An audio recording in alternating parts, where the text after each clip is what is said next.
둘째 시간에 가도록 하겠습니다. 자, 둘째 시간에는 존 웨슬리와 감리교 운동에 관해서 한번 살펴보도록 하겠습니다. 감리교는 메도디스트라고 그러죠. 왜 메도디스트라고 했는가 하는 부분은 과정적으로 나오기 때문에 그때 말씀을 다시 한번 드리도록 하겠습니다. 자, 앞선 시간에 우리가 말씀드렸을 때 이 독일에서 시작된 이 경건주의는 모라비아를 통해서 이제 영국으로 건너갑니다. 자, 영국은 그동안에 이제 이것도 내가 다뤘던 내용인데 의회군과 이 왕당파 간에 서로 전쟁으로 인해서 많은 국민들이 지쳐 있어 있는 상태입니다. 자, 이러한 때 그 당시에 유물론 화관에 관한 유물론의 철학사조가 이제 영국에서 일어나게 됩니다.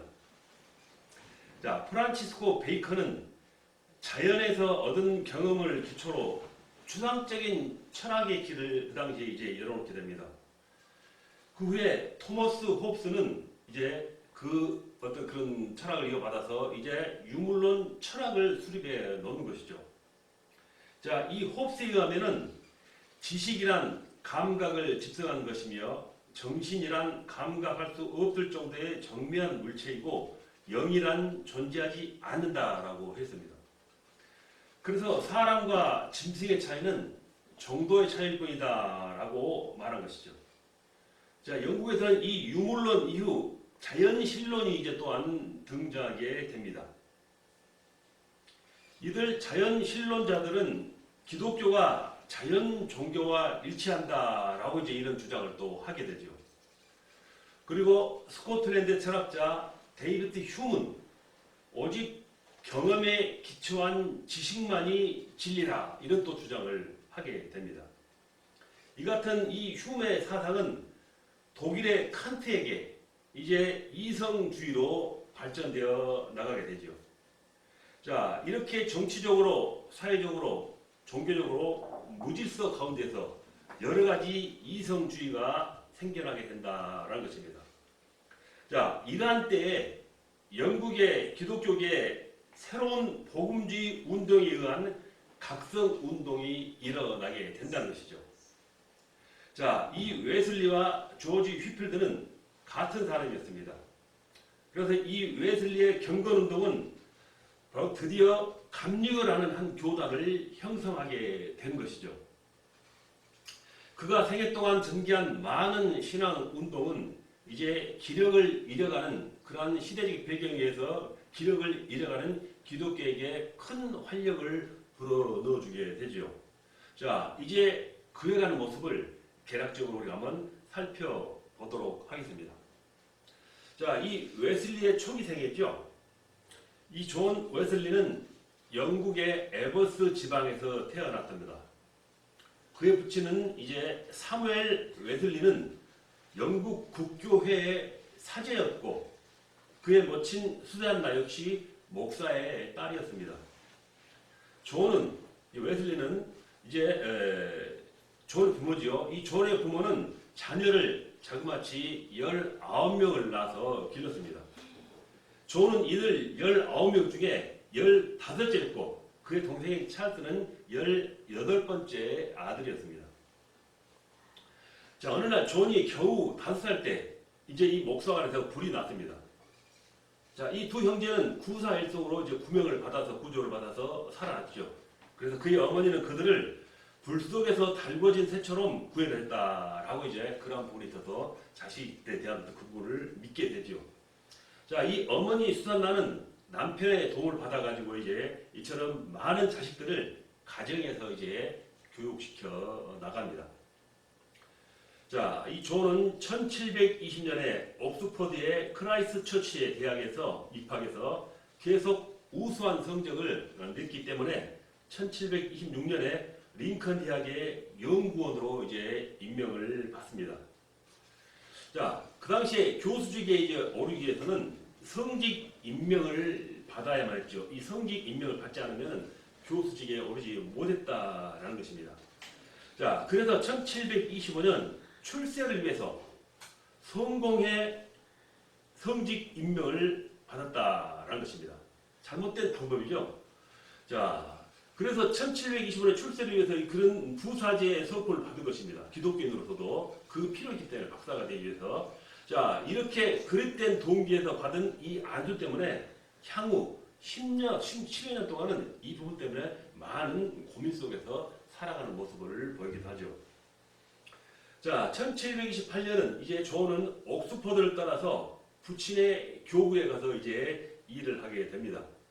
자, 그렇지만 같은 대학에 다녔던 동생 찰스는 이 옥스퍼드에 머물면서 이제 크캠, 모간 등 동료 학생들과 이제 함께 성경 연구와 기도 생활에 힘쓰는 작은 클럽을 조직해서 활동해 나가지요. 자, 이 존 웨슬리는 1729년 11월에 이제 옥스퍼드에 다시 돌아옵니다. 자, 이때부터 존은 이제 작은 클럽인 홀리 클럽이라는 클럽을 만들고 여기에서 지도자가 되어 나갑니다. 자, 이 회원들은 거룩하고 정결한 생활을 하며 그리고 주일에 한 번씩 성찬식을 갖고 그리고 개인적으로 경건의 시간을 갖도록 하는 그런 모임이라는 것이죠. 이 홀리 클럽 회원들의 어떤 규칙적인 경건 시간을 정해놓고 이렇게 생활에 나갔다라는 것입니다. 매일 오후에 한데 모여서 3시간씩 성경 및 신학서적을 공부하기로 했습니다. 또 정기적으로 감옥을 방문해서 죄수들에게 이렇게 또 위로를 하고 선교를 했죠. 자, 이들 가운데는 이 존만이 유일하게 안수받은 목사였습니다. 그리고 뛰어난 재능을 가지고 있었으므로 이게 당연히 이 지도자가 되지요. 자, 이 존은 신성에 방금 말한 홀리클럽입니다. 그 홀리클럽을 이렇게 신성이라고 이름 지었으나 다른 이들은 이걸 뭐라고 오히려 신성이라고 하지 않고 경멸하고 오히려 조롱했다라는 것입니다. 그래서 경멸하는 이름인 열심주의자 비꼬는 것이죠. 성경 벌레 그리고 성찬 형식론자 혹은 규격주의자라는 뜻으로 그들의 어원인 메도시스라고 불렀다라는 것입니다. 자, 자기들은 신성하고 어떤 그런 홀리클럽이라는 그런 아름다운 클럽을 만들었지만 반대파들은 그를 비꼬면서 이렇게 메도디스트라 불렀다는 것입니다. 자, 이 이름이 훗날 감리교의 이름이 됐다라는 것입니다. 그래서 저기에 기록을 저렇게 해놓은 것입니다. 자, 이때부터 메도시스트가 이제 훗날 감리교 이름이 되기 시작했고 이 무렵 이제 이 홀리클럽 이 운동을 빛나게 하는 새로운 인물이 참여를 합니다. 그는 조지 휘필드였죠. 자, 휘필드는 존보다 11살 아래였습니다. 그는 1736년에 성공의 신부로 안수를 받았습니다.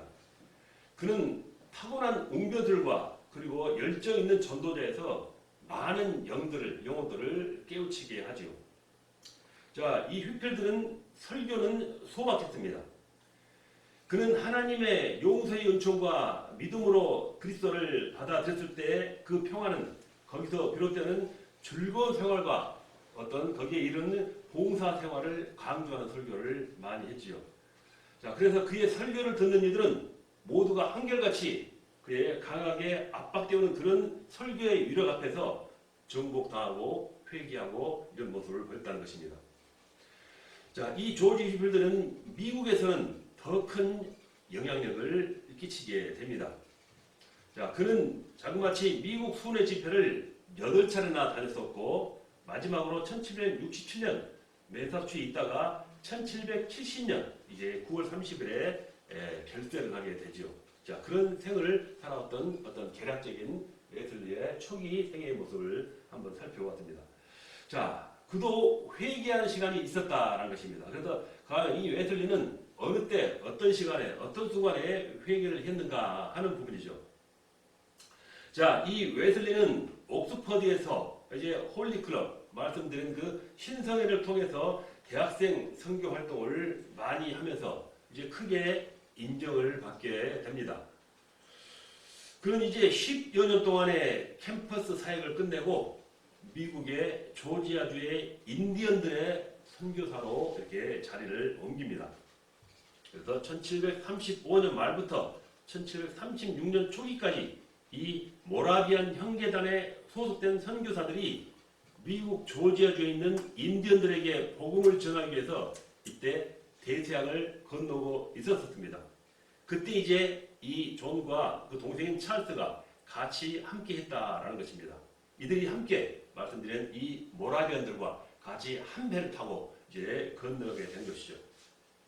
자, 이 웨슬리는 조지아 주지사 어울소프의 초청을 받아서 사반나로 목회를 하러 가는 길이었습니다. 항해 도중에 젊은 웨슬리는 그 선박의 임시 목회자, 즉 선목이죠. 선목이 되었습니다. 그래서 함께 동행하게 된 모라비안 일행 26명을 만나게 된 것이죠. 자, 그래서 이 웨슬리는 서툰 독일어로 모라비안 성도들과 의사소통을 할 수가 있었습니다. 근데 갑자기 큰 풍랑이 일어난 것입니다. 배 돛대가 부러지고 난파의 위험지대에 이제 도달하게 된 것입니다.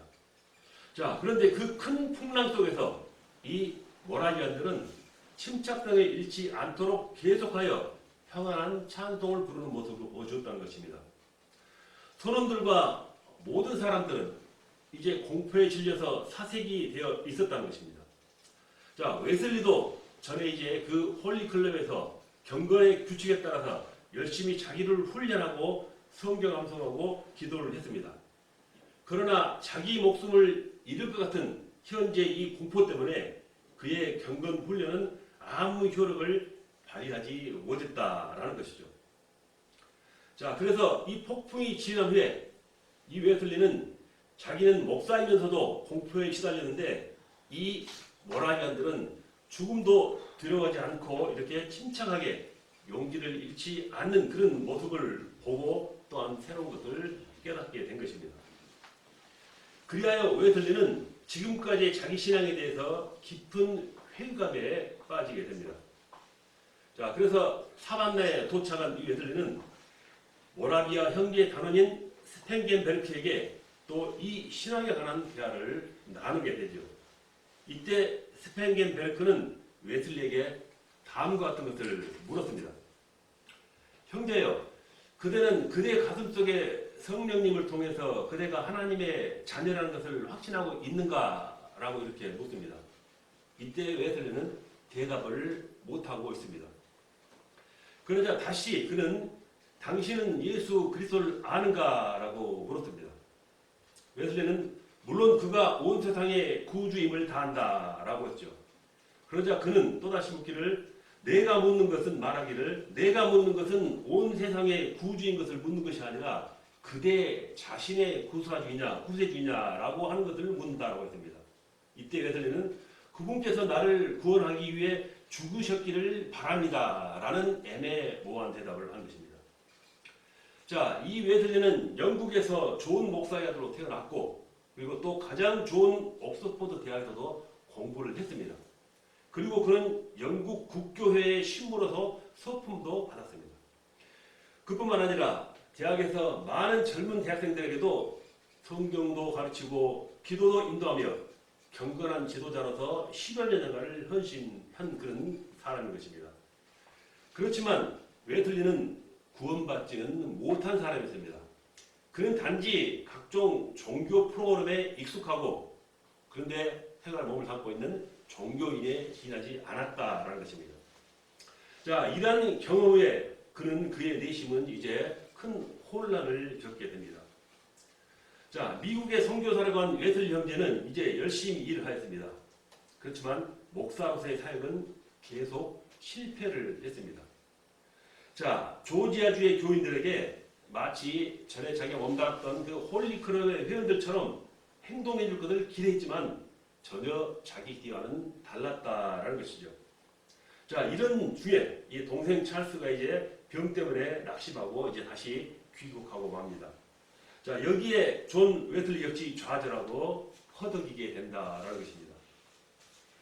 자, 이 웨슬리가 더 좌절한 것은 홉키라는 여인 때문이었습니다. 이 존은 홉키라는 여인을 만나서 결혼을 결정한 찰나에 하나의 우스운 실수를 저지르고 말이죠. 이 존은 막대기를 세워서 지정한 곳으로 이 막대기가 넘어지면 결혼을 하고 또 그렇지 않으면 안 한다라는 것입니다. 그렇지만 막대기는 반대쪽으로 넘어가 버리고 합니다. 그래서 결혼을 포기한다라고 하였죠. 그러자 이 홉키라는 여인은 다른 남자와 결국 결혼해버리고 맙니다. 자, 이에 화가 난 이 존은 그 여자를 성찬 예식에 참여하지 못하도록 했습니다. 자, 이 때문에 이 홉키 집안과 이웃들은 이 웨슬리를 옹졸한 비인격자로 몰아붙이고 명예훼손죄로 이제 고소를 하게 됩니다. 자, 이렇게 존 웨슬리는 혼란과 좌절 속에서 더 이상 미국에서 활동을 이제 포기하고 맙니다. 그래서 1733년 시리 속에서 영국으로 다시 귀국을 하고 말죠. 자, 이제 영국에 돌아와서 뚜렷한 소명을 찾지 못한 이 웨슬리는 모라비안을 찾아갑니다. 그곳에서 모라비안 피터 볼러를 만납니다. 자, 이 볼러의 자문을 받고 완전한 구원의 확신에 이를 때까지 설교하는 일을 중단했습니다. 그리고 이 볼러가 조정한 페터레인회라는 그걸 해석한다면 뭐 족쇄, 속박 그런 통로라는 해석이 되겠죠. 이런 창설 회원으로 참여를 하게 되죠. 자, 웨슬리는 이제 모라비아 이 회원들과의 교제 중에 드디어 1738년 5월 24일에 철저한 회심이 이루어지죠. 동생 찰스는 3일 전 1738년 5월 21일에 회심이 이루어졌습니다. 존은 이날 올더 게이트가에 있는 집회에 참석하게 되죠. 자, 이 집회는 모라비아 회원들의 어떤 기도의 모임이었습니다. 그 집회에서 한 흑인이 루터의 로마서의 주석을 쓰고 있었습니다. 밤 9시 15분경 존의 가슴이 이제 뜨거워지는 것을 느꼈죠. 자, 그때 존은 이제 그리스도가 다른 사람이 아닌 어떤 나의 죄를 없이 해서 죄와 죽음으로부터 구원을 하게 됐다 하는 것을 확신을 갖게 됐다는 것입니다. 자, 웨슬리는 이 경험 후에 이제 구원을 의심하지 않았습니다. 그리고 그는 다른 사람 위해서 관심을 쏟을 수 있게 됐다는 것이죠. 자, 그래서 이 감리교인들은 바로 이날이죠. 오늘날까지 이 5월 24일을 바로 존 웨슬리의 회심으로 또 기념하는 날로 제정해서 알고 있는 것으로 우리가 생각하고 있습니다. 자, 이 웨슬리는 구원의 확신을 얻는 회개의 경험 후에 이 모라비안의 경건한 생활을 좀 더 배우기를 원했습니다. 그래서 이 웨슬리는 독일의 헤르누트의 모라비안 형제단을 방문합니다. 거기서 아까 말씀드린 그 친첸도르프와 2주간의 교제를 갖진 후에 이제 다시 영국으로 돌아오게 되죠. 자, 웨슬리는 이 구원의 확신을 얻은 그런 회개의 경험 후에 바로 그런 모습을 나타냈다라는 것이 되겠습니다. 자, 그래서 이 웨슬리가 이 모라비안 공동체를 통해서 많은 감화를 받은 것이 사실입니다. 그러나 이 모라비안의 신비주의는 자기의 성격과 사회적 관심에 맞지 않았습니다. 그래서 이 웨슬리는 그동안 모라비안들로부터 받은 많은 은혜가 있음에도 불구하고 이제 모라비안이 되지 않기로 결정합니다. 자, 이 웨슬리는 훨씬 행동적이었고 비신비주의였고 폭넓은 교계 활동에 오히려 끌려 있었다라는 것입니다. 자, 이렇게 해서 웨슬리의 어떤 그런 회개에 이루어진 모습, 감동을 받고 다시 새로운 길로 접어 나가는 그러한 웨슬리의 모습을 살펴본 것입니다. 자, 그렇다면 감리교가 어떻게 탄생했는가가 되겠죠. 자, 그 부분에서 한번 살펴보도록 하겠습니다. 자, 1번은 5개 설교인데 이 5개 설교라는 제목을 다루냐면 그 당시에는 5개 설교를 할 수가 없었습니다. 그럼에도 이 5개 설교가 이루어졌다는 그런 의미에서겠죠. 자, 이 존 웨슬리는 모라비안 집회를 통해서 일생의 큰 전환점인 거듭남의 체험을 했다라고 말씀드렸습니다. 이 무렵에 홀리클럽의 한 회원인 조지 휘필드 역시 웨슬리와 비슷한 경험을 하게 됩니다. 이 조지 휘필드는 공업도시 브리스톨에서 설교를 통해서 큰 성공을 거뒀습니다. 자, 이 조지 휘필드는 예배당이 아닌 바로 말씀드린 이 5개에서 설교하는 것 때문에 많은 비난을 받게 됩니다. 자, 그런데 휘필드는 이 브리스톨에서의 사역을 혼자서 감당할 수가 없었습니다. 그는 곧 바로 또 미국으로 가야 했으므로 자기의 사역을 지금 말하고 있는 이 웨슬리가 맡아주도록 부탁을 합니다. 자, 이에 웨슬리는 이 휘필드의 초청은 수락을 하지만 오기에서 설교하는 것은 반대를 합니다. 이 웨슬리 생각에 하나님께서는 질서에 따라서 일을 하시고 성취를 하시는데 교회 예배당 밖에서 영혼을 구원하는 것은 죄라고 여겼다는 것입니다. 자, 그러나 그가 직접 사역을 해본 후에는 그와 같은 생각이 잘못이었구나 하는 것을 곧 깨닫게 됩니다. 자, 그래서 이 웨슬리는 점점 좀 더 많은 사람들이 바로 자기의 설교를 들어야 한다라고 믿었습니다. 자, 그런데 그 당시 영국 사정으로서는 많은 사람들이 설교를 들을 수가 없었습니다. 그 까닭은 자, 새로운 산업 도시가 생겨나면서 많은 인구들이 유동적이기 때문입니다. 그 당시에는 고정된 주민들이 있어서 설교를 여러 사람이 할 수 있었지만은 이 산업화의 발전에 따라서 사람들이 유동적이 됨으로써 많은 사람들에게 대상으로 해서 설교를 할 수가 없었다라는 것입니다.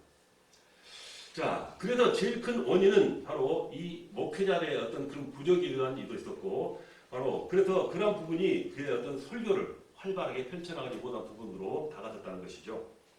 자, 그래서 이 웨슬리는 유동 인구가 많이 모이는 시장 공터나 그리고 또는 광장을 찾아다니면서 이렇게 설교를 합니다. 자, 이것이 웨슬리가 성공을 하게 된 상당한 어떤 좋은 호기회가 되어집니다. 자, 웨슬리와 휘필드는 한동안 함께 사역을 했습니다.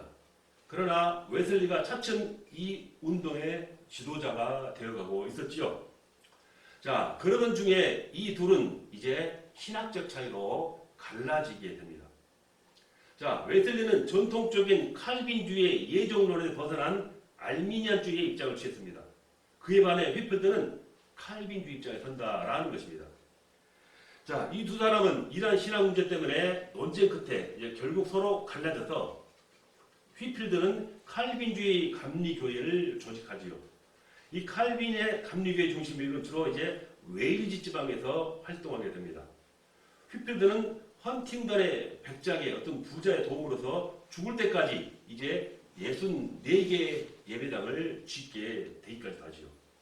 자, 그래서 이 칼빈파 메도디스트 교회, 즉 칼빈파 감리교회가 되겠죠. 이는 정치를 회중 정치로 하고 예배는 영국 국교회와 같이 이렇게 약간 다른 모습으로 하게 됩니다.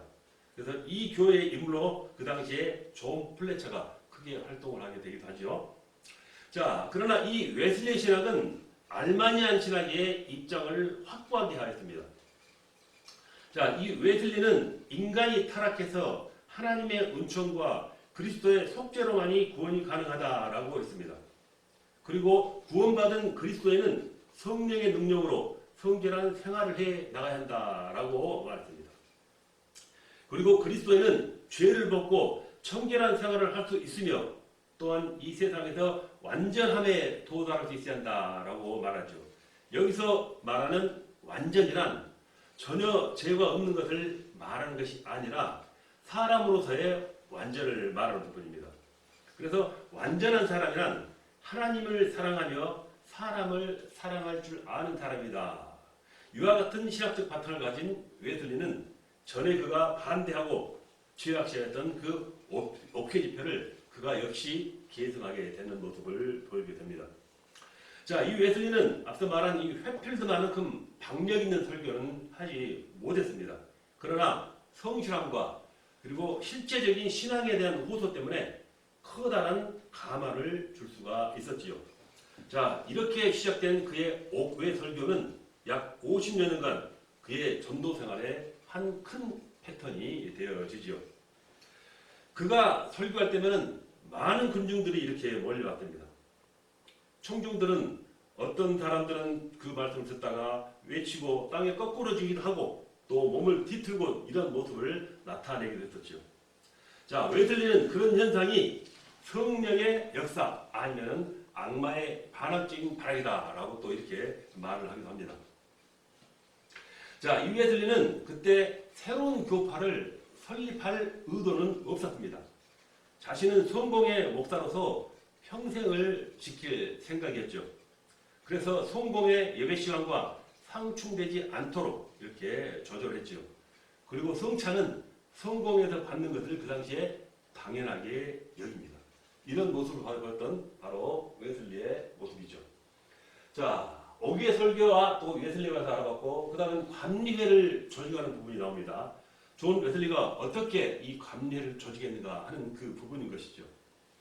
자, 이 존 웨슬리가 그의 운동으로 이제 독립된 교파로 발전시킬 의도는 없었다라고 말했습니다.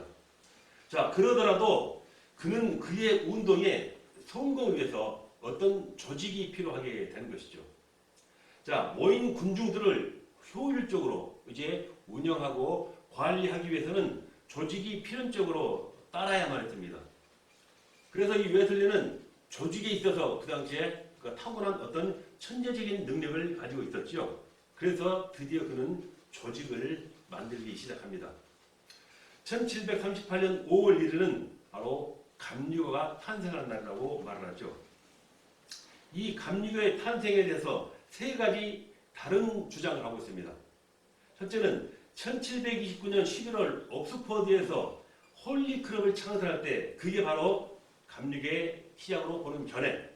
둘째는 1730년 4월 미국 조지아주 사반나에서 웨슬리가 선교사로 사역하다가 이루어졌다고 보는 견해. 그리고 셋째는 웨슬리가 1738년 감리교 협회를 조직하고 최초의 체포를 세우게 될 때 그때를 또 보는 견해입니다. 자, 사람들은 이 중에서 세 번째가 가장 타당하다라고 보는 것이죠. 그때가 바로 감리교의 시작이다 이렇게 말하는 것이죠. 자, 처음에는 개인 주택에서 모이다가 이제 후에는 자기들의 건물에서 집회를 합니다. 자, 웨슬리가 모라비안의 어떤 페더레인회, 아까 말씀드린 뭐 족쇄, 어떤 통제, 어떤 그런 통로라는 어떤 그런 이름을 가진 어떤 그런 회의라고 그랬죠. 이 관계했던 가운데서 웨슬리의 모임에서도 이제 같이 함께 그들과 하게 되는 시간이 다가옵니다. 그러던 중 1739년 10월에 아까 말씀드린 이 칭첸 도르프에게서 온 필립 월터가 구원의 확신이 없는 참신앙을 가진 자는 바로 그는 아니다라고 이렇게 말을 하게 된 것이죠. 이것이 계기가 되어가지고 순수 웨슬리 추종자들이 이제 그 이유 때문에 이제 모라비안들과 분립해서 연합협회라는 것을 조직하게 됩니다. 이 연합협회 조직이 1740년 7월 23일에 이루어지죠. 그래서 이 연합회는 후에 이제 연회라고 하는데 이 명칭은 이제 이 모라비안의 영향으로 어떤 그렇게 이름 지어진 것으로 추측을 하고 있습니다. 자, 또 이 웨슬리는 조직을 하면서 이제 분단이라는 것을 조직하지요. 이 분단은 하나의 소단위 그룹으로서 피차의 신앙을 서로 격려하도록 하기 위한 그런 조직입니다. 자, 감리교의 특징이 하나인 속이라고 하는 것도 이렇게 뜻하는 것이죠. 자, 한 속은 12명으로 구성하였습니다. 11명에다가 지도자 한 사람을 묶어가지고 조직하는 것이죠. 이들은 한 주에 한 번씩 만나서 성경을 함께 읽고 기도하며 또 가지고 있는 신앙 문제를 또 토론하고 전 교인에게 이제 1페니씩 헌금하도록 하였습니다. 그래서 이 돈으로 브리스톨에 지은 채플 건축 때 진 그 빚을 갚도록 해 나가는 것이죠. 자, 이 속이라는 조직이 처음에는 재정적 요구에서 출발했지만은 결국 후에는 피차의 서로의 영적 발전을 위해서 도움이 되는 조직으로 이렇게 발전해 나가게 됩니다. 자, 이 웨슬리는 이 집단의 직원으로 평신도인 강설자, 자, 평신도 설교자를 말합니다. 이런 또 강설자를 두었고, 또 권사는 남자 여자 구분하지 않고 두었고, 또 그에 따른 유사라는 직책을 두었습니다. 여기서 말하는 평신도 강설자란 평신도로서 설교하는 사람을 말하죠. 웨슬리는 처음에 평신도가 설교한다라는 것을 좋아하지 않았습니다. 그런데 토머스 맥스필드라는 그 평신도의 설교를 들어본 후 큰 감동을 받은 것이죠. 그래서 평신도도 이제 설교가들을 효과적으로 이용할 수 있는 것이야말로 감리교 운동의 시급한 해결책이다라고 생각을 하게 된 것입니다. 그래서 평신도인 남자 여자를 강설자로 설교를 할 수 있게 달게 하되 그러나 그 대신 성찬식은 집행하지 못한다라는 부분으로 이렇게 나누게 되었죠. 자, 이 설교자들이 이제 1744년에 런던에 이제 이렇게 모이게 합니다. 바로 이 모임이 연회의 그들이 말하는 연회의 시초가 되기로 한 것이죠. 자, 그리고 이제 1746년에는 그가 돌보던 전 지역을 이제 지방으로 나누게 됩니다. 그리고 각 지방에는 순회 설교자와 고정 설교자를 이렇게 배치하게 됩니다. 그리고 각 지방은 감리사의 지도 아래 이제 있게 하였죠. 자, 이러한 전체 조직의 행정을 원활하게 하기 위해서 평신도 설교가들이 모이는 정기적인 회의를 이제 소집합니다. 이 모임은 이제 차후에 연례 모임으로 발전한 모습을 보게 되죠. 그리고 또 후에 이 총회는 이제 3년을 임기로 하는 각 지방의 책임자들을 임명하게 되는 그런 부분으로 변화되어 나옵니다. 자, 다음은 감리교의 실현입니다. 자, 이들에게도 이 운동을 하면서 실현이 있다는 것이죠. 자, 웨슬리는 성공회나 모든 기타 함께 평화스러운 관계를 유지하려고 노력했습니다. 그렇지만 그의 운동이 계속 확장되면 확장될수록 계속 밀려오는 여러 가지 큰 시련들이 있었다는 것입니다. 자, 맨 먼저 큰 시련은 바로 신학적 논쟁이었습니다. 자, 그것은 아까 말씀드린 그 완전에 관한 문제였다라는 것입니다. 자, 웨슬리는 그리스도인이면은 하나님을 사랑하고 이웃을 사랑하는 완전한 동기와 행동이 가능하고 그런 경지에 도달하면 죄의 속박에서 벗어난다고 믿고 있었다라는 것입니다. 물론 여기에서 완전은 목적이지 거기 도달한다는 상태를 두고 말하는 것은 아니었습니다. 그러나 이 문제를 두고 이제 칼빈 주의자들이 계속 그들에게 적대를 하였다는 것입니다. 자, 예정론을 주장하는 칼빈 주의자들은 그런 주장으로서 이 도덕이 차츰 마비될 수 있다라고 우려를 하면서 공격을 한 것입니다. 자, 다음 시련은 영국 성공회와의 관계에서 오는 시련이었습니다. 감리교는 서서히 일관된 발전을 거두었습니다. 너무 이렇게 점차 발전해서 비대해진 감리교는 성공회에서 분열하지 않을 수 없도록 크게 집단화가 되어버립니다. 자, 그러나 감리교가 이렇게 커지자 감리교를 향한 폭력 행위가 비일비재하게 이루어진다는 것입니다. 자, 성공회 성직자와 귀족들은 감리파에서 하류층의 평신자들에게 강설자로 많은 권한을 주는 것을 아주 크게 못마땅해 했습니다. 그래서 이들의 집회에 돈 받은 깡패들을 보내가지고 그 설교 도중에 이것을 회방하는 그런 일이 비일비재하게 일어난 것입니다. 자, 이 웨슬리도 생명의 위협을 느낄 때가 많았습니다. 성공의 성직자들은 분명한 교구 제도가 있었습니다. 그런데 이 감리파 교교들은 그 경계를 무시하고 어디서나 설교를 하고 다니기 때문에 이 성공의 입장에서 바라볼 때는 바로 질서를 교란시키는 행동이므로 아주 못마땅하게 보고 또 용서할 수 없다라면서 그들을 공격했다라는 것이죠. 또 당시에 영국의 법에 의하면은 그들의 예배 의식과 건물 사용 목적을 분명히 밝혀야만이 공식적으로 등록이 되게 되어 있습니다. 그런데 웨슬리가 자기들의 건물의 목적을 사용 목적을 밝히게 되면은 성공회가 아닌 것이 드러나게 되고 또 안 밝히면은 또 법을 어기는 것이 되는 것입니다. 그래서 웨슬리는 많은 지적 끝에 이제 1787년에 결국 등록을 하도록 지시를 하지요. 이렇게 함으로써 이제 독립된 교회의 교파를 향한 첫 걸음이 시작된 것이죠. 자, 이들은 이제 웨슬리가 죽은 후 1791년에 이제 결국 그들과 완전하게 분리가 된다라는 것입니다. 자, 감리회 발전입니다. 어떤 모습으로 이제 이 감리회가 발전해 나갈까요? 자, 이 존 웨슬리는 1771년에 평신도 설교자 프랑스와 에지버리를 이제 미국 식민지에 파견하게 됩니다. 이 에지베리는 버밍엄 근처 헨로드 태생이었었죠. 그는 웨슬리 순회 설교자로 있다가 이제 미국을 지원해서 나갑니다. 그런데 이 에즈벨의 미국 사역 도중에 이 독립전쟁이 벌어지게 된 것입니다.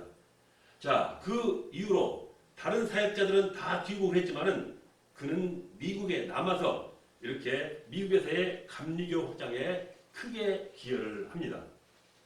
1784년에 웨슬리는 이 에즈베리와 토마코크를 또 신생국가의 감독으로 이제 임명을 하게 되죠. 웨슬리는 감독이 바로 또 어떤 동일한 감독과 장로가 그다음에 생각할 때는 감독과 장로가 동일한 직분이라고 믿었습니다. 그래서 스스로 포함한 안수받은 장로는 다른 성직자들 안수할 수 있다라고 생각하는 것이죠. 이 웨슬리가 잉글랜드에서 이제 1790년에 결국 88세로 별세를 하고 맙니다. 자, 그는 50년 동안에 이렇게 20만 리의 어떤 이상의 전도를 다녔고 4만회 이상 설교를 했습니다. 그의 저술은 자그마치 50여 권이나 되죠. 그리고 그가 죽을 무렵 감리의 설교자는 541명이었고 회원수는 그 당시에 13만 5천에 달한 큰 어떤 그 조직으로 이루어져 나갔다는 것이죠. 자, 이 감리회는 이제 1923년 현재 웨슬리파 23년 전입니다. 웨슬리파 메도디스트, 원시 메도디스트, 일시 자유 메도디스트, 칼빈파 메도디스트 등이 있었습니다. 감리회는 세계의 동방구와 서방구 대표자로 이렇게 나눠져 있어가지고 10년마다 모이는 감리교 세계대회가 있었지요. 그리고 근래 1911년 토론토 대회에 제출된 통계에 의하면 동방구의 신도수는 679만 4천여 명, 그리고 서방구는 2,500만여 명, 이 정도로 많은 인구들이 있었다는 것입니다. 이들 합계하면 약 3천 몇백 명만이 되는 그런 큰 어떤 그런 조직으로 발전해 나가게 된 것입니다. 자, 감리교가 이렇게 성공하였던 이유들 중 하나는 당시 산업혁명 때문에 야기되었던 어떤 그런 성도들의 어떤 새로운 필요 조건을 그들에게 적절하게 대응했기 때문이다라고 합니다. 18세기 후반의 영국은 이제 산업화 과정을 겪고 있었었죠. 이에 따라서 수많은 인구가 이제 공업 중심지로 이제 이동을 해 나갑니다. 자, 여러 가지 경제 사정으로 이제 고향을 떠나야만 했던 사람들의 필요를 당시에 성공의 교구식 방법으로는 그들을 충족시키지 못했다라는 것입니다. 자, 이 감리주의자들은 바로 이러한 대중들을 직접 찾아가서 그들의 욕구를 충족시켜주고 또 그들의 추종자들을 이렇게 하나하나 만들어 나갔다라는 것입니다. 자, 미국에서의 성공도 마찬가지입니다. 신대륙에 도착한 이 정착민들은 새로운 땅을 찾아서 계속 서쪽으로 이렇게 이주를 해 나갑니다. 자, 기존 교회들은 저들의 상황적 변화에 대한 영향을 미칠 수가 없었습니다. 항상 그 자리에 있기 때문에 그랬던 것이죠. 자, 바로 이러한 계층민들을 찾아가는 감리교는 그들의 선교 방법은 크게 성공을 거두게 되죠. 자, 말을 타고 가면서 한 군데 거정하지 않고 돌아다니면서 그들이 있는 곳마다 찾아가면서 점차 교회를 세워나가는 그런 방법을 사용했다는 것이죠. 자, 이렇게 감리교가 점차 발전해 나가는 모습을 우리가 살펴볼 수가 있었습니다.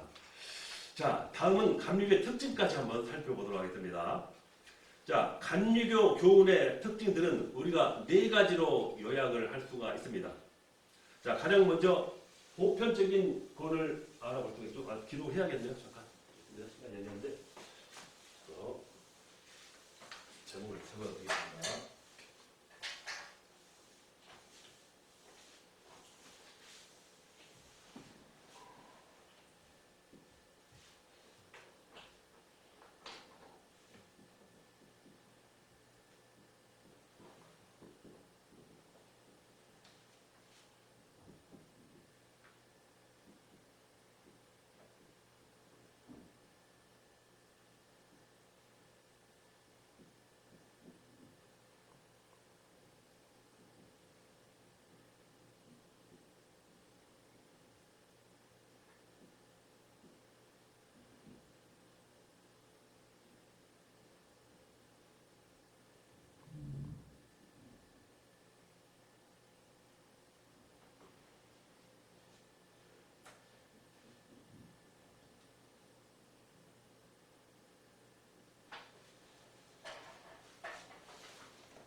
자, 보편적 구원.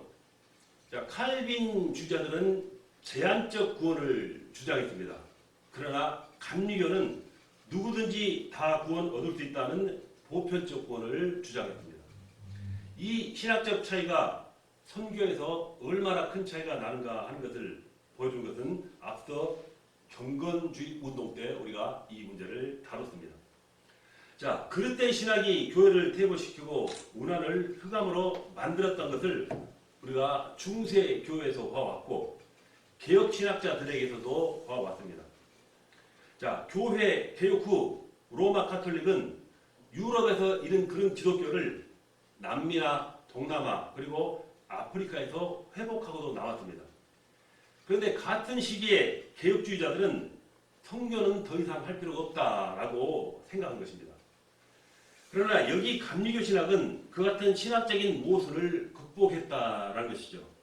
그것이 바로 성공하는 한 요인이 됐다라고 보는 것입니다. 자, 완전한 성화. 감리교는 그리스도인으로 하여금 그 자신과 그의 동료에게서 죄와 질병이 완전히 치유되는 것을 기대하도록 서로 용기를 심어주는 그런 부분이 있습니다.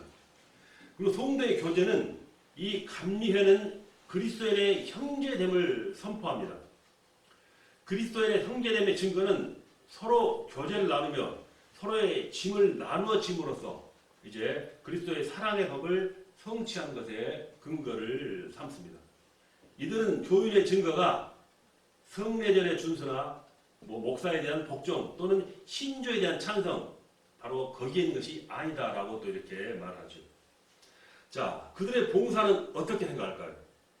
그리스도인은 그리스도인으로부터 명령받은 봉사가 하나님의 왕국을 지상에 넓히는 일에 부름을 받았다라고 가르칩니다. 이 존 웨슬리의 메도디스트 운동은 그 시작이 다른 운동들에 비해 길지 않습니다. 그들의 운동은 현재합니다. 자, 왜 다 같이 여건에서 다 같은 여건에서 출발한 그런 미국에서의 감리교회는 다른 교파들보다 훨씬 빨리 성장하게 되었는가? 자, 지금 미국의 침례교인 약 1,500만이죠. 그 다음으로 감리교가 약 900만 명. 이로써 교파가 가장 큰 세력으로 성장하게 된 원인은 무엇일까? 자, 우리는 유럽에서 교회 개혁이 미국의 신대륙으로 옮겨진 것을 살펴볼 수 있습니다. 자, 미국에서는 로마 가톨릭, 영국 성공회, 장로교가 거의 비슷한 시기에 시작됩니다. 자, 그런데 오늘날 미국에서는 감리교회가 장로교회보다 3, 4배 큰 성장한 이유를 우리는 조사할 필요가 있다는 것입니다.